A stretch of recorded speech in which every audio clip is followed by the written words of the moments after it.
A paz, irmãos. Bem-vindo ao canal Plenitude da Palavra. Aqui vocês vão encontrar vídeos que vão edificar a sua vida espiritual. Se inscreva no canal, deixe seu comentário e compartilhe o vídeo. Deus abençoe vocês. Eu voluntariamente os amarei. Oséias, capítulo 14, versículo 4. Se você pedir uma ilustração da palavra voluntariamente, eu aponto para o sol. Quão voluntariamente ele espalha os seus raios vivificantes. Preciosos como o ouro são os seus raios, mas ele o espalha como o pó. Ele semeia a terra com as pérolas do Oriente e a pavimenta com esmeralda, rubi e safira, e tudo muito voluntariamente. Você e eu esquecemos de orar pela luz do sol, mas ela vem a seu tempo determinado. E sim, sobre o blasfemo que amaldiçoa Deus. O dia nasce e a luz do sol o aquece, tanto quanto os mais obedientes filhos do Pai Celestial. Este raio de sol cai sobre a fazenda do avarento e sobre o campo do tolo. O sol ordena o grão dos ímpios se expandir em seu calor cordial e produz a sua colheita. O sol brilha na casa do adúltero, na face do assassino, na cela do ladrão. Não importa o quão pecador o homem possa ser, ainda assim a luz do dia desce sobre ele sem ser convidada ou procurada. Tal é a graça de Deus. Aonde ela vem, não vem porque é pedida ou merecida, mas simplesmente da bondade do coração de Deus que, como o sol, abençoa como ele quer. Note os ventos suaves do céu, o sopro de Deus para reviver o enfraquecido, as brisas suaves. Veja o doente à beira-mar, bebendo na saúde das brisas do mar salgado. Aqueles pulmões podem em suspiro proferir a canção lasciva, mas o vento de cura não é contido. Se é o peito de um santo ou de um pecador, ainda assim, aquele vento não cessa para ambos. Assim acontece com as visitações da graça. Deus não espera até que o homem seja bom. Antes, ele envia o vento celeste, com a cura sob suas asas, mesmo como lhe agrada. Então ele sopra e os mais indignos vêm. Observe a chuva que cai do céu. Cai sobre o deserto, bem como sobre o campo fértil. Cai sobre a rocha que recusará sua umidade fertilizante, bem como sobre o solo que abre a sua boca para beber com gratidão. Veja, ele cai sobre as ruas duras da cidade populosa, onde não é requerida, e onde os homens até mesmo a amaldiçoam por ter vindo. E ela não cai mais livremente, onde as flores doces estiveram suspirando por ele, e as folhas murchas estiveram farfalhando suas orações. Tal é a graça de Deus. Ela não nos visita porque nós a buscamos, e muito menos porque merecemos, mas como Deus quer. E os frascos do céu são destapados, assim como Deus quiser, e a graça divina desce. Não importa o quão vis, sombrios, faltosos e sem Deus os homens possam ser, ele terá misericórdia de quem ele tiver misericórdia. Essa livre, rica, transbordante bondade dele pode fazer dos piores e menos merecedores os melhores e mais excelentes objetos de seu amor.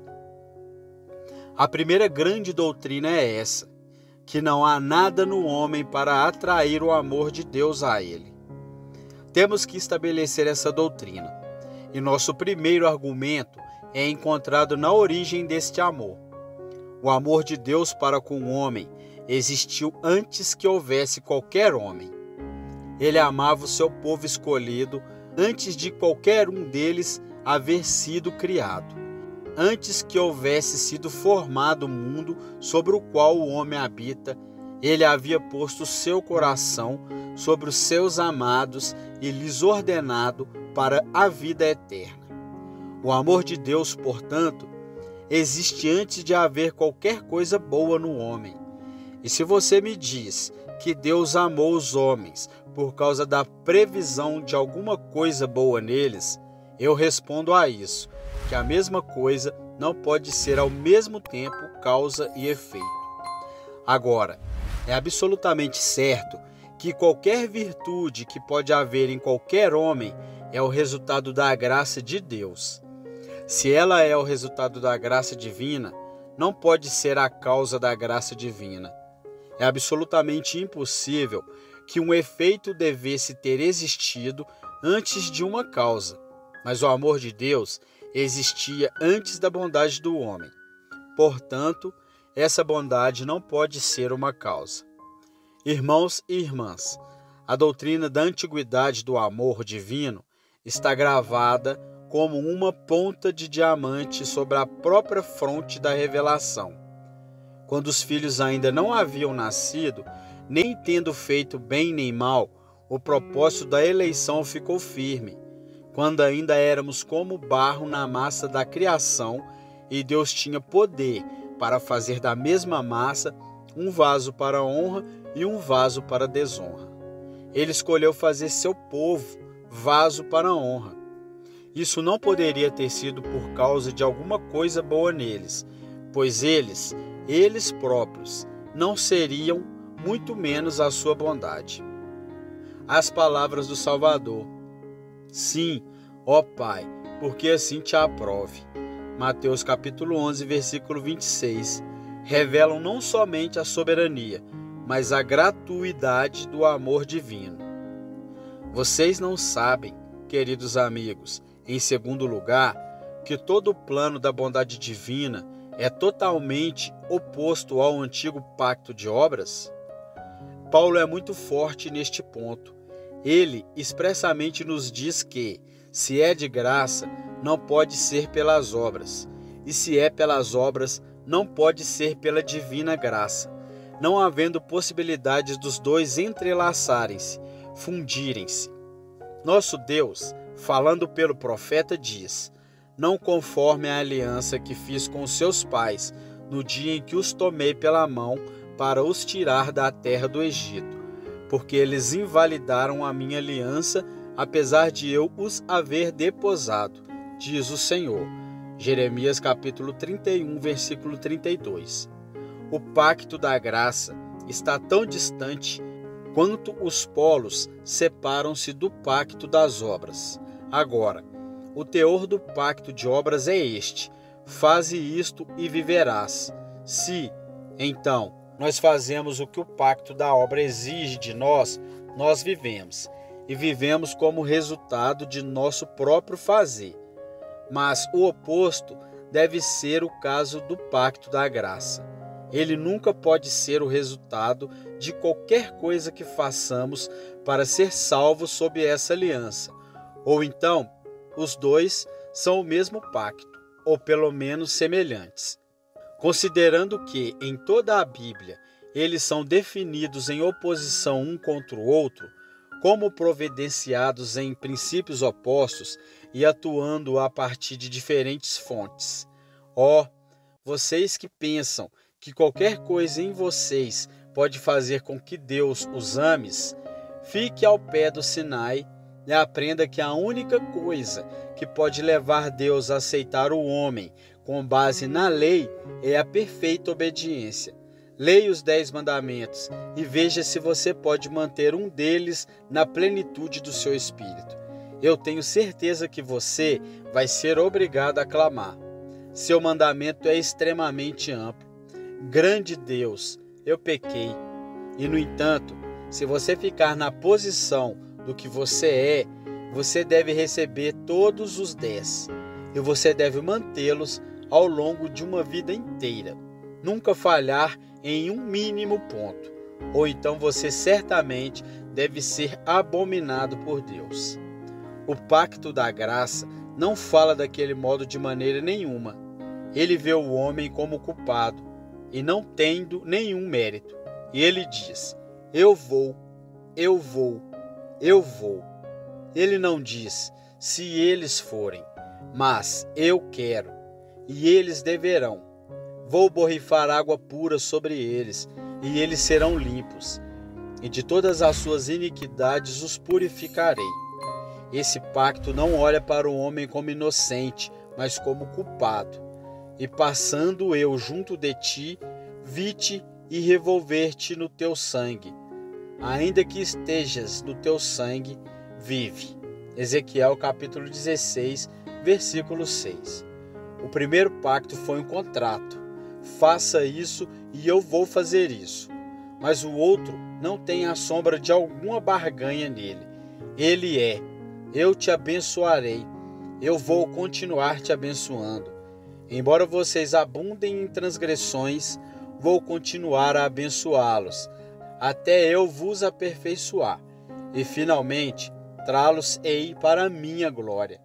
Não pode ser, então, que não haja qualquer coisa no homem que faça Deus amá-lo, porque todo o plano do pacto da graça é oposto ao pacto das obras. Em terceiro lugar, a substância do amor de Deus, a substância do pacto, que brota do amor de Deus, mostra claramente que não pode ser a bondade do homem que faz com que Deus o ame. Se você me dissesse que havia algo de tão bom no homem que por isso Deus deu-lhe pão para comer e vestes para vestir, eu poderia acreditar em você. Se você me disser que a excelência do homem obrigou o Senhor a colocar o fôlego em suas narinas e dar-lhe o conforto da vida, eu poderia ceder a você. Mas vejo ali o próprio Deus, feito homem, e eu vejo que Deus, o homem, finalmente cravado na cruz, eu vejo no madeiro expirando, em agonias desconhecidas. Ouço seu terrível grito: Eloi, Eloi, lama sabactane. Vejo o sacrifício terrível de Filho unigênito de Deus, que não foi poupado, mas entregue livremente por todos nós.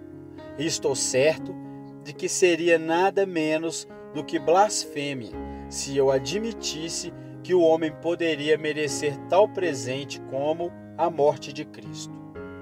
Os próprios anjos no céu, com uma eternidade de obediência, nunca poderia ter merecido tão grande dádiva, como Cristo na carne morrer por eles. E devemos nós, que estamos totalmente sujos e contaminados, olhar para essa querida cruz e dizer: eu merecia este Salvador?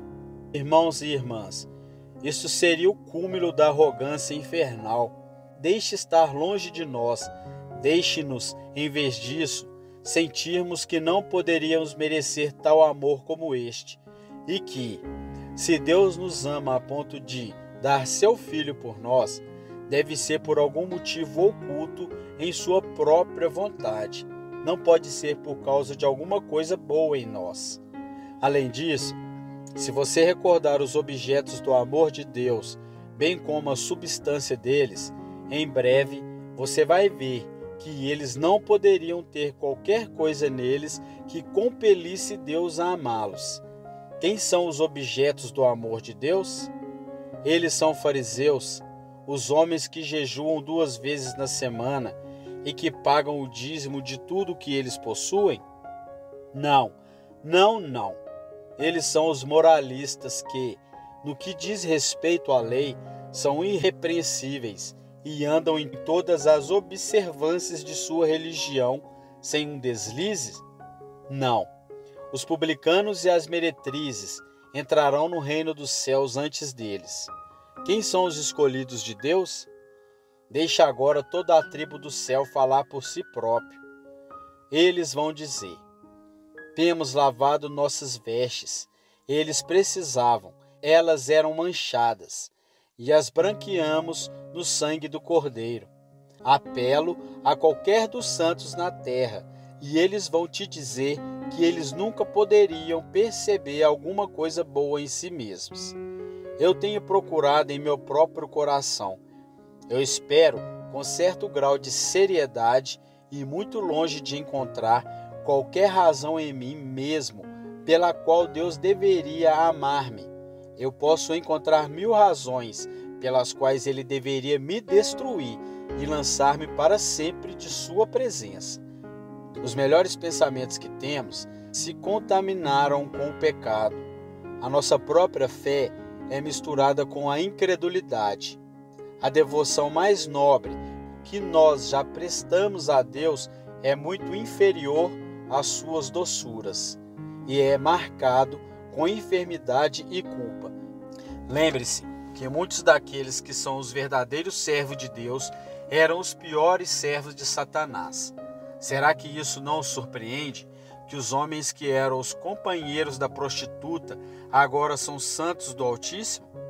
O bêbado, o blasfemo, o homem que desafiou as leis humanas, bem como as de Deus, como foi o caso de algum de nós, mas nós fomos lavados, fomos purificados, fomos santificados.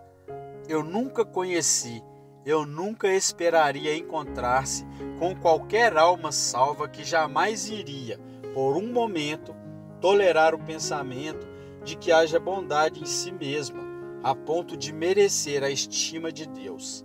Não, vil e cheio de pecado sou. E se tu tens misericórdia de mim, ó Deus, é porque tu terás, pois eu não tenho nenhum mérito. Ademais disso, somos constantemente informados nas Escrituras que o amor de Deus e o fruto do amor de Deus são dons. O salário do pecado é a morte, mas o dom gratuito de Deus é a vida eterna. Agora, se o Senhor permanece barganhando com você e comigo e diz: eu te darei isso se, ele então não amaria voluntariamente. Mas se, por outro lado, é simples, pura e somente um dom oferecido como tal, não por qualquer recompensa a ser dada posteriormente, então o dom é um presente puro, um verdadeiro dom. E por isso o texto é confirmado dizendo: eu voluntariamente os amarei. Agora, o dom de Deus é a vida eterna. E queridos amigos, se você e eu nunca entendermos isso, precisamos obtê-la como um dom gratuito de Deus, de modo algum como salários que ganhamos, pois nossos pobres ganhos não trarão a morte. Apenas o dom de Deus pode nos dar vida. Em todas as passagens da palavra, o amor do Senhor é grande e maravilhosamente louvado. A palavra nos diz que tão alto quanto o céu está acima da terra, assim são seus caminhos acima de nossos caminhos. Se o Senhor amou os homens por alguma amabilidade neles, não haveria nada de maravilhoso nisto. Você e eu podemos fazer o mesmo. Espero que eu possa amar um homem que possua excelência moral. Vocês sentem, cada um de vocês, que se a conduta de um homem para com você é gratificante e boa, você não pode deixar de amá-lo. Ou se você não fizer isso, torna-se uma falha de sua parte. Com reverência, deixe-me dizê-lo. Se algo de bom no homem, não é de admirar que Deus deveria amá-lo. Seria injusto se ele não fizesse isso. Se naturalmente no homem há alguma virtude, se há algum louvor, se houver algum arrependimento louvável ou qualquer fé aceitável, o homem deve ser amado. Esta não é uma coisa para maravilhar as eras, nem para levar os anjos a cantar, nem para mover as montanhas e colinas em espanto, mas para Deus amar um homem que é totalmente mau, e o amasse quando há todos os motivos para odiá-lo, quando há um traço de bondade nele. Isso é o suficiente para fazer as rochas quebrarem o silêncio e as colinas irromperem em música. Esta é a primeira doutrina. Eu não posso pregar sobre ela como eu gostaria nesta manhã, pois a minha voz está muito fraca e a dor de falar distrai minha mente. Mas não importa como eu pregue sobre ela, pois o assunto em si é tão extraordinariamente cheio de conforto a uma alma realmente despertada, não precisa de guarnição minha. Manjares gostosos e excelentes não necessitam de habilidade do cozinheiro. Suas próprias delícias assegura-lhes boa aceitação. Mas qual é o uso prático disso? Para você que está procurando estabelecer a sua própria justiça, aqui está um golpe mortal para as suas obras e confiança carnal. Deus não te amará meritoriamente. Deus somente te amará voluntariamente. Por que é que você vai, então, gastar o seu dinheiro naquilo que não é pão e o seu trabalho naquilo que não satisfaz? Você pode se vangloriar como quiser, mas você terá que vir a Deus em pé de igualdade com o pior dos piores. E quando você vem, você terá que ser aceito. Você que é o melhor dos homens, nas mesmas condições, como se você tivesse sido o mais impuro dentre os impuros. Portanto, vão e não se aproximem ocupados vocês mesmos com toda essa justiça imaginária, mas cheguem-se a Jesus como vocês estão. Venham agora, sem quaisquer obras suas, pois vocês devem vir assim ou de nenhum outro modo. Deus disse: eu voluntariamente os amarei, e dependendo dele, ele nunca te amará de qualquer outra forma. Você pode pensar que está labutando pelo céu, quando você está apenas trilhando o seu caminho através das montanhas da autojustificação para as profundezas do inferno. Essa doutrina oferece conforto para aqueles que não se sentem aptos a vir a Cristo. Você não percebe que o texto é um golpe mortal para todos os tipos de aptidões? Eu voluntariamente os amarei. Agora, se houver qualquer aptidão necessária em você perante Deus para que Ele te ame, então Ele não te ama voluntariamente. Pelo menos este seria um impedimento e uma desvantagem para a gratuidade do mesmo. Mas está escrito: eu te amarei voluntariamente. Você diz: Senhor, mas meu coração é tão duro. Eu te amarei voluntariamente. Mas eu não sinto a minha necessidade de Cristo como eu poderia desejar. Eu não te amarei porque você sente a sua necessidade. Eu te amarei voluntariamente. Mas eu não sinto o quebrantamento de espírito que eu desejo. Lembre-se, o quebrantamento de espírito não é uma condição. Não há condições. O pacto da graça não tem condições, seja quais forem. Estas são as incondicionais, fiéis misericórdias de Davi, para que você, sem qualquer aptidão, possa vir e aventurar-se sobre a promessa de Deus, que foi feita para você em Cristo Jesus, quando ele disse: quem crê nele não é condenado. João capítulo 3, versículo 18. Nenhuma aptidão é necessária. Eu voluntariamente os amarei. Varra tudo o que é de madeira e restolho para fora do caminho. Que haja graça em seus corações para saber que a graça de Deus é livre para você, sem preparação, sem aptidão, sem dinheiro e sem preço.